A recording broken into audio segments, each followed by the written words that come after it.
నమస్కారం, నేను Sahasra. Welcome back to our channel. ఆంధ్రలో ఎన్నికలు జరిగిన తర్వాత పరిస్థితులు ఏ విధంగా ఉన్నాయంటే, ఒకవైపు కర్ఫ్యూ జరుగుతూ ఉంది, మరోవైపు నాయకులంతా కూడా విదేశీ పర్యటన చేస్తున్నారు. సో ఇది పక్కన పెడితే ఇప్పుడు ముఖ్యంగా అంటే అన్ని నియోజకవర్గాల గురించి మాట్లాడుకోకపోయినా కృష్ణా జిల్లా గురించి మాట్లాడుకోవాలి. ఎందుకంటే ఏపీలో కృష్ణా జిల్లాకి ఒక ప్రాముఖ్యత ఉంది. మరి ఈ కృష్ణా జిల్లాలో ఎవరు గెలుస్తారు? ఇప్పటి వరకు అధికారంలో ఉన్నటువంటి వైసీపీ ప్రభుత్వమా, లేదా ఓడినా గెలిచినా ఎప్పుడు కూడా ప్రజల పక్షాన ఉన్నటువంటి టీడీపీ పార్టీనా?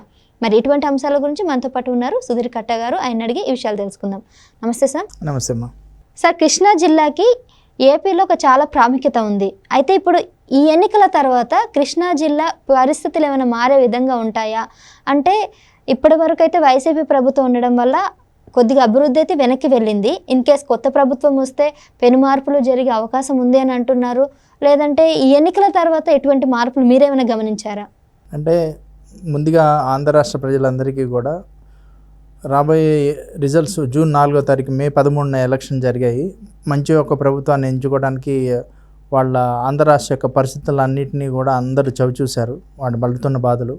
ఈ వైసీపీ ప్రభుత్వం వల్ల ఏ రకమైన ఇబ్బందులు పడ్డారో వ్యతిరేకంగా ఈరోజు ఆంధ్ర రాష్ట్ర ప్రజలందరూ కూడా ఓటు వేసి రేపు తెలుగుదేశంను, జనసేన, బీజేపీ కూటమిని అధికారంలో తీసుకురావడానికి ప్రజలందరూ కూడా, మన ఆంధ్ర రాష్ట్ర ప్రజలందరూ కూడా almost all one side judgement ఇచ్చారు.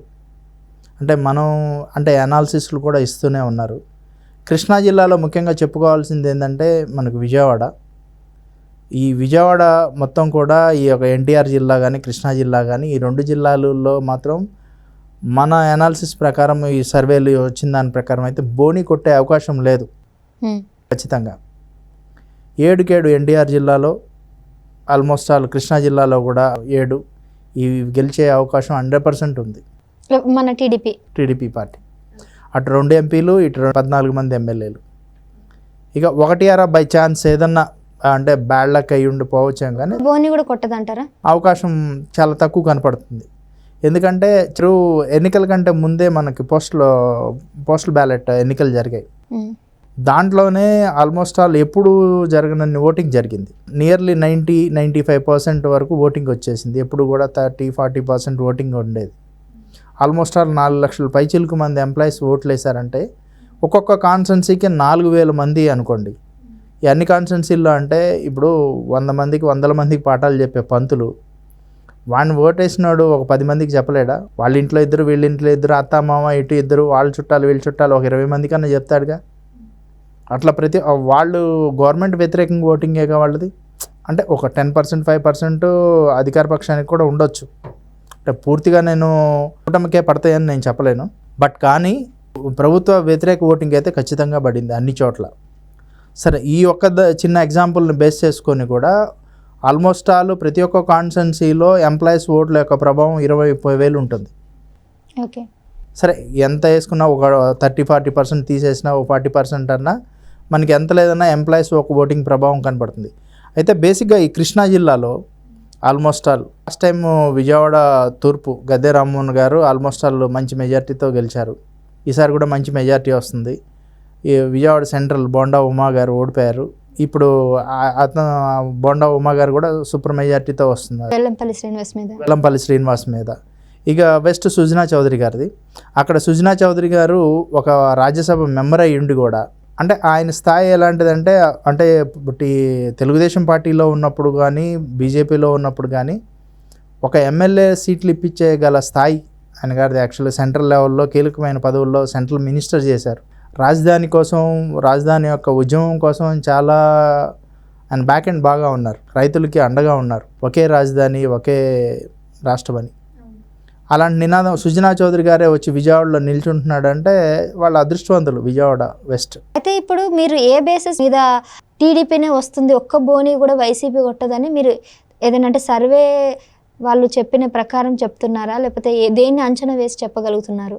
అంటే లాస్ట్ 2 రోజులు మనం సర్వే వాళ్ళ రిపోర్ట్లు వచ్చేదాకా కూడా మనం ఆగాము. కాన్స్టెన్సీ వైజ్గా కూడా గ్రామాల వారీగా, బూతుల వారీగా ఏ ఊర్లో ఎన్ని మెజార్టీ పడింది జనరల్గా ఒక అంచనా కేసి ఈ 2 జిల్లాలు కొంచెం సన్నిహితమైన సంబంధాలు ఉన్నాయి కనుక అక్కడ కొత్తగా నిల్చున్నారు. ఇప్పుడు వైసీపీ పార్టీకిలో చేరిన తెలుగుదేశం పార్టీ ఎంపీ కేశినేని నాని గారు, ఆయన గారు మళ్ళీ వైసీపీలో చేరటం వల్ల కేశినేని చిన్ని గారు వాళ్ళ తమ్ముడు తెలుగుదేశం పార్టీకి కష్టకాలంలో వచ్చారు. అది ఎలా అంటే 2 ఇయర్స్గానే ఆయన సేవా కార్యక్రమాలు చేసుకుంటూ డబ్బు కోసం వెనకాడకుండా కష్టపడి సంపాదించుకొని ప్రజలతో మమేకమయ్యి, ఎంత అంటే మీరు నమ్మరు, కొన్ని వేల మందికి ఒక కంటి ఆపరేషన్లు చేయించాడు, క్యాన్సర్ రోగులకు ట్రీట్మెంట్ చేయించాడు, అన్న క్యాంటీన్ మూత వేయించి అన్న క్యాంటీన్లు కూలిస్తే అన్న క్యాంటీన్ రోజుకు 2,000 మందికి భోజనాలు పెట్టించాడు. ఇప్పుడు ఒక అన్నం పెట్టాలన్నా వైద్యం చేయించాలన్నా మనసు ఉండాలి, డబ్బు చాలామందికి ఉంటుంది. ముందుకు వచ్చాడు, కష్టకాలంలో పార్టీ ఒక నాయకుడిగా కాదు కార్యకర్తలాగా ఉన్నాడు. ఇవాళ ఆయన ఎంపీగా నిల్చున్నాడు, 7కి 7 నిప్పించుకుంటున్నారు ఆయన గారు కేశినేని చిన్ని గారు. నందిగామ కానివ్వండి, నందిగామ, జగ్గేపేట, తిరువూరు, కొలకపూడి శ్రీనివాస్ గారు అనమాట, ఆయన గారు కూడా ఆల్మోస్ట్ 10-15 వేల పైచిలకు మెజార్టీ అని అంటున్నారు. అది ఎంతవరకు మనకి తెలీదు, బట్ ఆల్మోస్ట్ అయితే మెజార్టీ ఇంకా రావచ్చు. మైలవరం కూడా 15,000 నుండి 20,000 పైన మెజార్టీ అంటున్నారు. సో మీరు ఓవరాల్గా ఈ కృష్ణా జిల్లాలో ఏవైతే 14 నియోజకవర్గాలు ఉన్నాయో 7 ఈ మొత్తం మైలవరం కానీ విజయవాడ కానీ ఇవన్నీ కూడా అంటే కృష్ణా జిల్లాలో ఇది ఎన్టీఆర్ జిల్లా నుంచి ఇప్పుడు దాకా 7 నియోజకవర్గాలు ఎన్టీఆర్ జిల్లా. కృష్ణా జిల్లాలో బందర్ కొల్లు రవీంద్ర గారు ఉన్నారు. కొల్లు రవీంద్ర గారు కూడా బంపర్ మెజార్టీ 25,000 అబవ్ వస్తుంది. పెడన అంతే. మళ్ళీ ఎంపీ అనమాట, ఎంపీ బాలశౌరి గారు నిల్చున్నారు. బాలశౌరి గారు కూడా జనసేన పార్టీ తరపున ఉండే. అక్కడ వైసీపీ వాళ్ళు ఏంటంటే అక్కడ బాలశౌరి అని ఇంకొక ఇండిపెండెంట్ క్యాండిడేట్ని కూడా సేమ్ నేమ్తో కావాలని దింపారు. అంటే జనాలంతా పిచ్చివాళ్ళు ఏం కాదు, ఫూల్స్ అనుకుంటున్నారు. అంటే అట్లనే ఉందిలే, ఏమో తనేమన్నా ఎక్స్పెక్ట్ చేసి నిల్చుండొచ్చేమో. వైసీపీ వాళ్ళు కాకపోయినా ఆయన ఏమన్నా రేపొద్దున నేను గెలిచే అవకాశం ఉంటుందేమో అని అనుకోవచ్చు కదా. మేబీ మనం అనటానికి కూడా లేదు. అయినా కానీ బాలశౌరి గారు ఎంపీకి గెలుస్తున్నారు. పెడన కానీ ఇవన్నీ కానీ కృష్ణా జిల్లా రాజకీయాలు మాత్రం ఈసారి రాష్ట్ర రాజకీయాలు మాత్రం ఒక మార్క్ అందిస్తున్నాయి.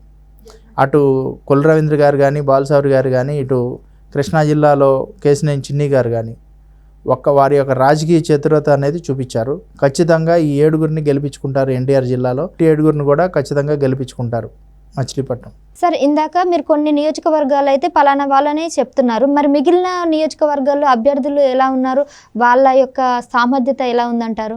ఇప్పుడు విజయవాడ వెస్ట్ అయిపోయాక మైలవరం ఉందండి. మైలవరంలో అసలు యాక్చువల్గా దేవినేని ఉమామహేశ్వరరావు గారు ఆల్రెడీ అక్కడ కంటెస్టెడ్ క్యాండిడేట్, ఎక్స్ మినిస్టర్ కూడా. అక్కడ ఏమైంది, అనూహ్యమైన పరిణామం ఏమైంది అంటే వసంత కృష్ణప్రసాద్ గారు వైసీపీ నుండి తెలుగుదేశంలోకి వచ్చాక కూడా ఆయన ఎమ్మెల్యే టికెట్ అక్కడ పరిస్థితులు పార్టీ యొక్క తీసుకున్న నిర్ణయానికి ఉమాగారు మాత్రం చాలా మంచి నిర్ణయం తీసుకున్నారు. బట్ తప్పదు, చాలా త్యాగం చేశారు. నిర్ణయం కంటే కూడా త్యాగం అనవచ్చు, చాలా గొప్ప త్యాగం చేశారు. అక్కడ గెలిచే సీటు మనం వదులుకొని కూడా కృష్ణప్రసాద్ గారికి ఇచ్చాము. ఖచ్చితంగా రేపొద్దున ఆయన చంద్రబాబు గారిని వైసీపీలో ఉండి తిట్టమన్నా కానీ తిట్టలేదు ఆ రోజు కూడా. ఎందుకంటే ఆయన కొన్ని క్వాలిటీ గల రాజకీయాలు, ఆయన ఫ్యామిలీ కానీ వాళ్ళు కానీ వాళ్ళ నాన్నగారు వసంత కృష్ణప్రసాద్ గారు కానీ వీళ్ళందరూ కూడా ఉన్నతమైన రాజకీయ విలువలతో కూడిన వాళ్ళు. మైలవరంలో కూడా ఖచ్చితంగా ఆయన గెలుస్తారు. మైలవరం పోతే తిరువూరులో కూడా కొలకపూడి శ్రీనివాస గారు, స్వామిదాస్ గారు అన్న వైసీపీకి తెలుగుదేశం పార్టీలో మొన్నటిదాకా ఉండి కేశినేని నాని గారితో వైసీపీ పార్టీలోకి వెళ్ళాడు. తను కూడా నిల్చొని అసలు అప్పుడు కూడా ఆయన ఒక చిన్న లాజిక్ అనమాట, మళ్ళీ నేను గెలిచినా తెలుగుదేశంలోకి వచ్చామండి అని తెలుగుదేశం ఓటర్లను అడగడం కూడా జరిగింది. బట్ అక్కడ తిరువూరులో మాత్రం జనాలందరూ కూడా తెలుగుదేశం పార్టీకి బ్రహ్మరథం పట్టారు. ఖచ్చితంగా రేపు జూన్ 4వ తారీఖు ఎన్నికలు వస్తాయిగా, తిరువూరులో కూడా ఖచ్చితంగా గెలుస్తుంది. జగ్గేపేటలో కూడా తాతయ్య గారు కూడా ప్రజలతో మమేకమై ఎప్పుడు కూడా కష్టకాలంలో అందరితో ఉన్నాడు. ఓడినా గెలిచిన ప్రజలతోనే ఉన్నాడు. ఉదయభాను గారు ఉన్నారు, ఆయన వైసీపీ పార్టీ తరఫున కంటెస్ట్ చేశారు. ఈ తాతయ్య గారు కూడా మంచి భారీ మెజార్టీతోనే గెలుస్తారు. 10,000 నుండి 15,000 పైచిలకు మెజార్టీతో వస్తారు. తెలుగుదేశం గాలి వీస్తే కనుక వీళ్ళందరూ 20,000 దాటుతాయండి. ఓకే, అది చెప్తున్నాను కదా. నందిగామ సౌమ్య గారు కూడా 10,000 ఆ మెజార్టీతో గెలిచే అవకాశం అయితే ఉంది. సరే ఓకే, వీళ్ళందరి గురించి పక్కన పెడితే ఇప్పుడు కేసినేని నాని ఏమో టీడీపీని ఇష్టం వచ్చిన మాట్లాడి వైసీపీకి వెళ్ళడం మనం చూస్తున్నాము. అయితే ఇప్పుడు ఇద్దరు బ్రదర్స్ ఉండి కూడా ఒక్కొక్కరు అపోనెంట్గా నిలవడం జరుగుతూ ఉంది, ఒకరు వైసీపీ నుంచి ఒక టీడీపీ నుంచి.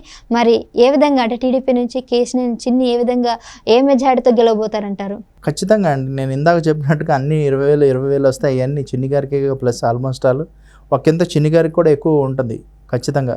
కేసినేని చిన్ని గారు అంటే ఆయన గారి పేరు శివనాథ్ గారు అన్నమాట. ఖచ్చితంగా ఒక 1,50,000 మెజార్టీ మధ్యలో ఉండొచ్చు. 1,00,000 నుండి 1,50,000 మధ్య ఖచ్చితమైన భారీ మెజార్టీ వస్తుంది అనమాట చిన్ని గారికి. చిన్ని గారు చేసిన యొక్క త్యాగం మాత్రం కృష్ణా జిల్లాలో, ఎన్టీఆర్ జిల్లాలో ప్రజలు గుర్తించారు. Right sir. సో నిజానికి ఎన్టీఆర్ జిల్లా కానీ కృష్ణా జిల్లా కానీ ఒక్కొక్క నియోజకవర్గాలకు చూసుకున్నట్లయితే అభ్యర్థులంతా కూడా చాలా స్ట్రాంగ్గా ఉన్నారు. సో ప్రజల పక్షాన ఖచ్చితంగా పనిచేస్తామనే నమ్మకాన్ని అయితే ప్రచారంలో వాళ్ళకి హామీ ఇవ్వడం జరిగింది. అందుకే ఈసారి టీడీపీ ఖచ్చితంగా గెలుస్తుందని వీలైతే ధీమా వ్యక్తం చేస్తున్నారు. మరి చూద్దాం, రిజల్ట్స్ వచ్చే వరకు June 4 వరకు వేచి ఉండాల్సిందే. Thank you sir. Thank you.